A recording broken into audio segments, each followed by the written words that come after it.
Hello friends, ಇವತ್ತಿನ ವಿಡಿಯೋದಲ್ಲಿ ಪಶುಪಾಲನಾ ನಿಗಮದಲ್ಲಿರುವ ಖಾಲಿ ಇರುವ ಹುದ್ದೆಗಳ ಬಗ್ಗೆ ಮಾಹಿತಿಯನ್ನು ನೋಡೋಣ. ಇಲಾಖೆ ಹೆಸರು ಭಾರತೀಯ ಪಶುಪಾಲನಾ ನಿಗಮ. ಹುದ್ದೆಗಳ ಹೆಸರು ವಿವಿಧ ಹುದ್ದೆಗಳು. ಒಟ್ಟು ಹುದ್ದೆಗಳು 5750 ಹುದ್ದೆಗಳು. ಹುದ್ದೆಗಳ ವಿವರ: ಕೃಷಿ ನಿರ್ವಹಣಾ ಅಧಿಕಾರಿ 250 ಹುದ್ದೆಗಳು.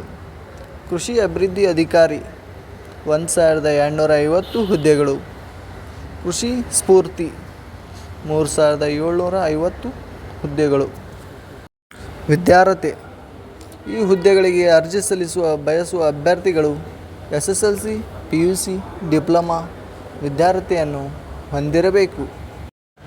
ವಯಸ್ಸಿನ ಮಿತಿ: ಈ ಹುದ್ದೆಗಳಿಗೆ ಅರ್ಜಿ ಸಲ್ಲಿಸುವ ಅಭ್ಯರ್ಥಿಗಳು ಕನಿಷ್ಠ 18 ವರ್ಷಗಳನ್ನು ಹೊಂದಿರಬೇಕು ಮತ್ತು ಗರಿಷ್ಠ 45 ವರ್ಷಗಳನ್ನು ಮೀರಿರಬಾರದು.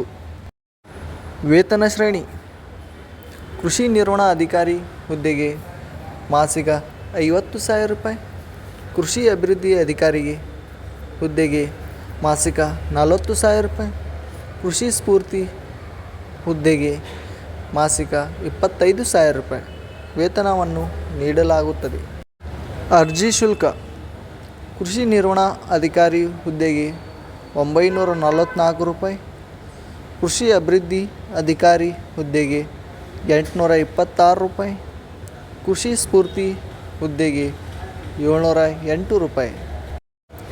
ಆಯ್ಕೆ ವಿಧಾನ: ಆನ್ಲೈನ್ ಪರೀಕ್ಷೆ ಮತ್ತು ಸಂದರ್ಶನ ನಡೆಸುವ ಮೂಲಕ ಆಯ್ಕೆ ಮಾಡಿಕೊಳ್ಳಲಾಗುತ್ತದೆ. ಪ್ರಮುಖ ದಿನಾಂಕಗಳು: ಅರ್ಜಿ ಸಲ್ಲಿಸುವ ಪ್ರಾರಂಭ ದಿನಾಂಕ 23 ಮೇ 2024. ಅರ್ಜಿ ಸಲ್ಲಿಸುವ ಕೊನೆಯ ದಿನಾಂಕ 2 ಜೂನ್ 2024.